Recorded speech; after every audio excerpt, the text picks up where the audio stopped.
Masih ada terakhir boleh?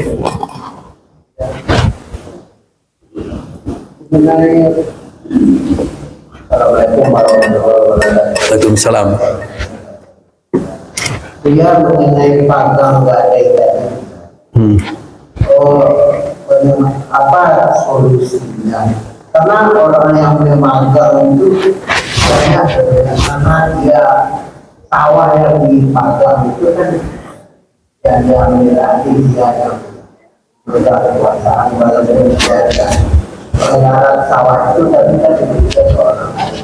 Kadang-kadang sampai 10 tahun di sana pagang gadai jadi padi atau emas. Harganya dulu sudah murah harga emas harga. Tapi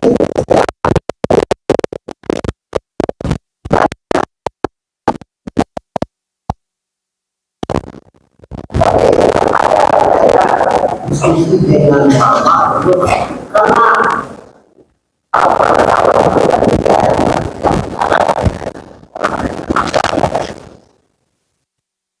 ada bagian itu karena orang tua yang memasak tapi tidak banyak keuntungan, dia serahkan aja kepada yang pendidik semula itu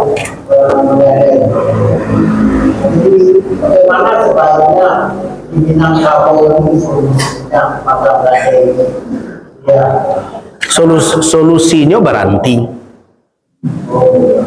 baranti le memegang, dan Allah tapagang itu dikembalikan kepada yang punya sawah. Karena asal muasal pegang gadai ke utang piutang. Nah, di sekolah perlu mengaji prinsip muamalat.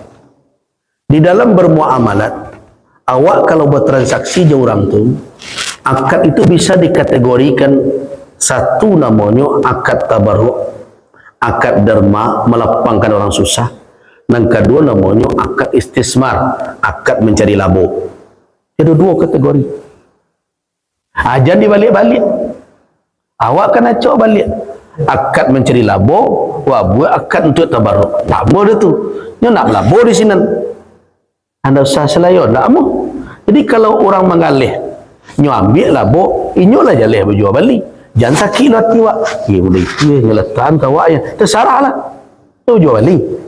Nah, jadi berjual balik, bersyarikat, berbagai macam, itu namanya akad istismari. Akad untuk mencari labo. Jadi tidak ada salah dalam hal itu. Kalau orang berjual balik, orang bekerja sama namanya tu. Nah, kemudian ada akad tabarruk. Akad tabarruk itu seperti apa? Ya, di antaranya adalah memagihkan, mempiutangkan ke orang susah. Itu tidak akad untuk mencari labo di situ. Itu akad tabarruk. Man dzal ladzi yuqridullah qardan hasana. Di siku pun tidak duduk. Di awak dicampuan.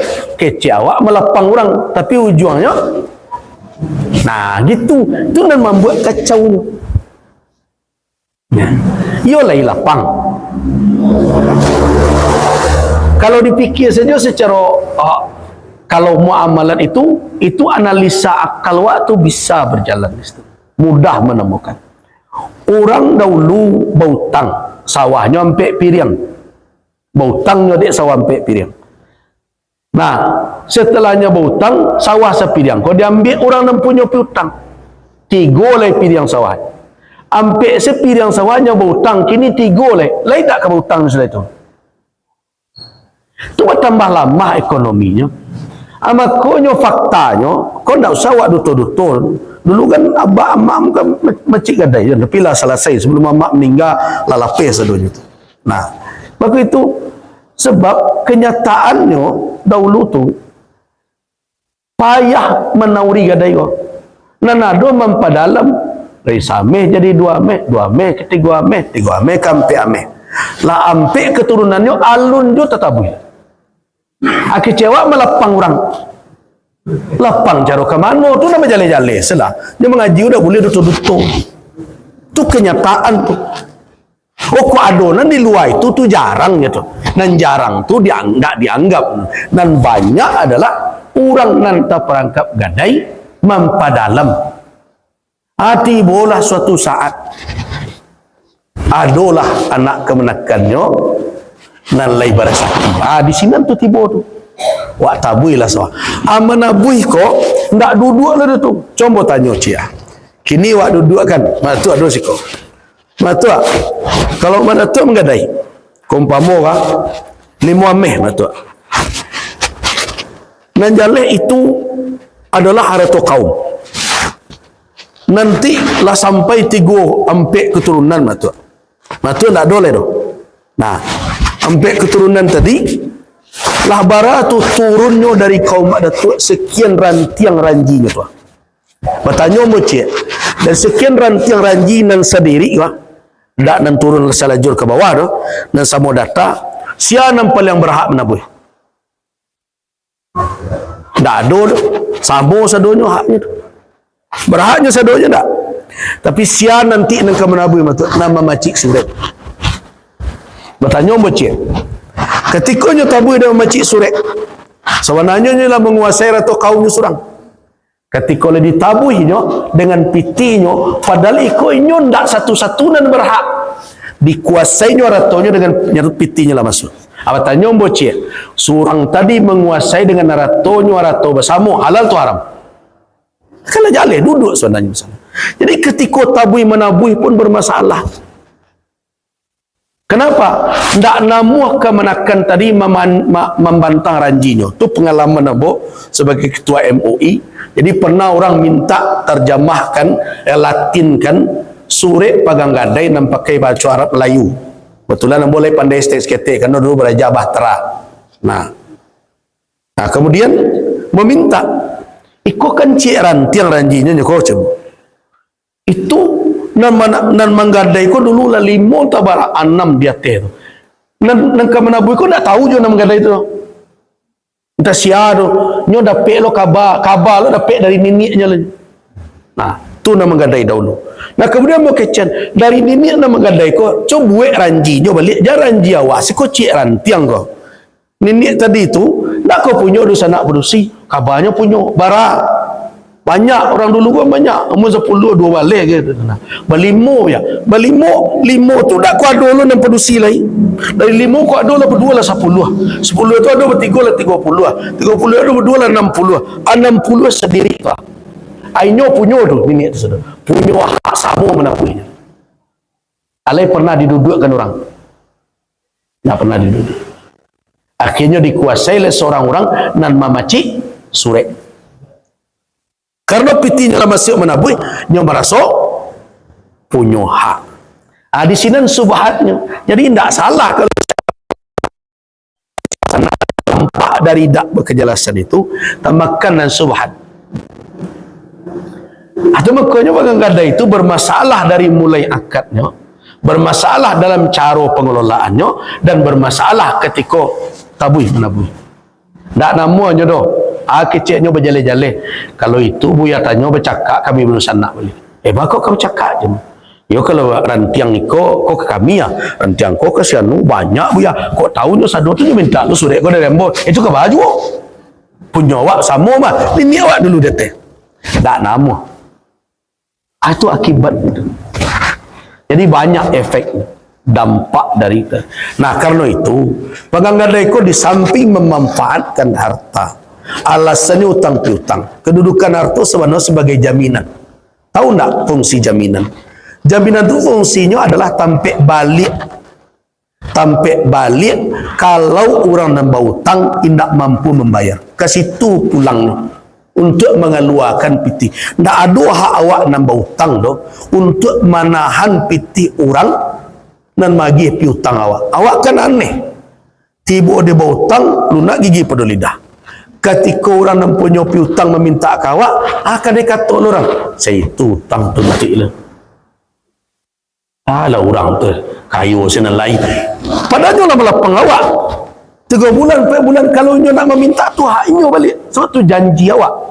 Aufu bil uqud. Penuhi tuntutan akad. Nah, dimintanya. Nah, hak awak untuk mengindahkan. Kalau ada arato nan jadi jaminan, arato itulah nan jadi jaminannya. Kalau tidak, ke arato itu baliknya. bentuk bayar dengan arato tu. Apakah nanti dijual berbagai macam. Nah, cuma orang Minang dahulu tak namuh balik memperlakukan rahan atau gadai ikut secara utuh menurut syariat. Kenapa? Karena tambik dengan arato ko tak bisa dijual. Arato ko tak bisa dialihkan. Sebabnya arato pusako tinggi. Dijual tak tamakan bali. Digadai tak tamakan sandung. Diambil nampil yang bawah gadainya saja. Saja lepih. Nah, itulah dahulu asal-muasalnya. Nah, kini buat solusinya. MUI sebenarnya lah memberikan solusi dalam buku terakhir yang lah dibagikan ke MUI Kabupaten Kota, cuma mungkin tidak diperbanyak. Karena MUI Kabupaten Kota kan tak lewat PT dah. Tidak diperbanyak. Buku itulah dibagikan. Ada fatwa di situ. Ada beberapa solusi. Yang pertama adalah balik selah kalau lah lama. Tu kau lain nama. Tapi kan berpantang. Orang menyampiti kau dapat RM3 dulu, RM3 balik. Walaupun sawah aku lah 20 tahun di tangan. Nah, okeylah. Nah, lama namanya pemutihan dekat namanya tu. Dimulai nang kini kalau nakkan namu, kalau namu merasalah sekian padi naik. Lah sekian kali lipat dari piutang nawak ada tangan balik selesai. Nah, tapi jarang dan namu. Tapi ada yang terjemah mu dan namu. Ialah biarlah terlangsung lah balik. Nah, dan kedua, ada solusi. Apa itu? Balikkan sawahkannya. Suruhnya membuat sawah itu. Dengan perjanjian, separuh dari padinan masak, jadikan pansutang. Nah, kalau inginnya menerima ameh untuk sekian lama, barangkali pada masa 4 tahunan, sudah sampai 4 kali dititip pada seseorang dan amanah, sudah itu dibayar, selesai hutang-hutang. Tapi sawah balik kayaknya. Kenapa? Karena rahan tidak menutup, tidak menghambat orang dari hak milik. Hanya sebagai jaminan saja. Nah, itulah banyak yang melakukan. Jadi dibuat akad baru, diselesaikan. Kini model itu sudahlah, dan lama dianggap selesai. Tak dihitung lagi sejak kini. Diakui hutang-piutang sebanyak itu, dan kemudian berikutnya sawah buat kembali. Kalau tak namuahnya, kok khawatir? Karena dulu orang kalau lah disarang kayaknya mengaku di sisian habis saja. Bisa saja sepakat orang kau membuat sebagai bentuk nyonya muzaraah, tetapi hasilnya adalah nanti sebagian untuk pembayar hutang. Nah, itu akan selesai. Nah, kemudian ada teori yang ketiga. Teori yang ketiga adalah dialihkan kepada orang yang mampu, dikeluarkan PT tapi dengan janji yang agak diperpanjang dengan orang lain. Mungkin setahun, Assalamualaikum, dibuatlah 2 tahun, kembalikan di orang itu. Kalau tidak juga, ada cara dan terakhir. Tapi kau gak rumit formatnya. Caranya adalah sawah tadi dijual ke orang dan punya PT. Tapi tidak keseluruhan. Bara jumlah. Cuma masalah itu hanya bisa berlaku pada gadaian dan alun menghabisi seluruh harato.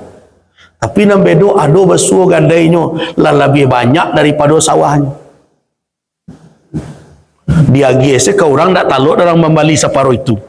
Tapi dia orang koibo dulu lah nyagi saja. Tapi kalau lai sawah ko lebih gadang aragonya dibandingkan apa, jual sebagian. Jadilah sawah tu milik berdua. Buat akadnya balik, jual beli. Milik berdua. Kalau milik berdua tu boleh nerima separuh. Cuma baca caranya. Tentu sawah kami hilang. Ada namanya. Kalau sempat orang dan memacik gadaian yang pertama dalam membali tadi, ingin menjual ke lain, wajibnya menawarkan kepada orang yang punya sawah pertama dahulu. Itu namanya suf'ah di dalam syariat. Namanya suf'ah wajibah namanya. Di kalau ada mengaji fikih muamalat, ada suf'ah namanya. Di kalau awak berdua punya, tak boleh awak menjual bagian awak saja dah. Tanpa bayar, jo kawan yang punya berdua. Kecuali kalau barang tu lah diagih pematang. Jadi diagih pematang. Kalau dia pematang tu lah ada nak mudik kau punya dan dili kau punya. Tapi selama nak dia pematang, itu wajibnya menawarkan dahulu ke kawannya sebelah mitranya. Kalau nyelama membali barang dibali orang, beli orang.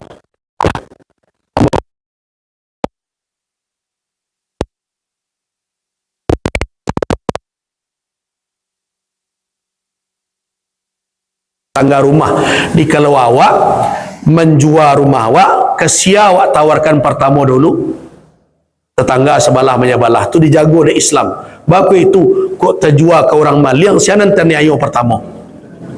Itu tetangga jebalah tu makanya ko suf'ah tapi ko sunnah. Kenapa sunnah? Ndak wajib kerana milik surang-surang lah baun tua gitu. Tapi kalau bercampur, misalnya ambo punya oto jo kawan berdua, kemudian dia jual, saya nak punya inyo separuh, ambo bisa bertanya kanyo barang jual, ambo jual mulai juta tadi, batalkan balik kopiti mulai juta, ambo balik tu hak ambo tu. Kenapa? Karena oto kan tak bisa dikarek.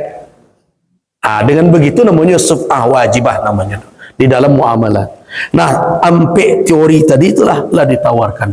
Tampuhlah itu. Tapi tentu hendaknya bau sawo. Ba'a ka ba'a, perlu diagih pemahaman, kemudian perlu bersabar supaya wak lapih.